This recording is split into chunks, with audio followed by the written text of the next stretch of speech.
లోపం వర్షం వచ్చింది, వరుణ దేవుడు కరుణించాడు.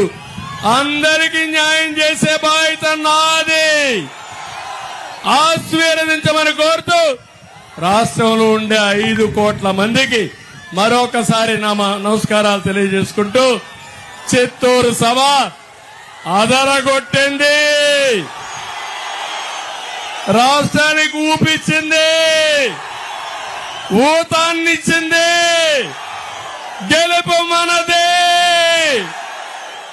ఎవరు ఎదురు అడ్డుకోలేరు, ఎవరు రాలేరు. అందరికీ నమస్కారాలు తెలియజేసుకుంటూ జిల్లా వాసుడుగా కోరుతున్నా, పాత జిల్లాలో 14 సీట్లు అన్ని గెలిపించండి. తర్వాత ఏం చేస్తానో చేసి చూపిస్తానని మీ అందరికీ హామీ ఇస్తూ అందరికీ నమస్కారాలు. జై హింద్, జై తెలుగుదేశం, జై జనసేన, జై బీజేపీ. Okay, bye.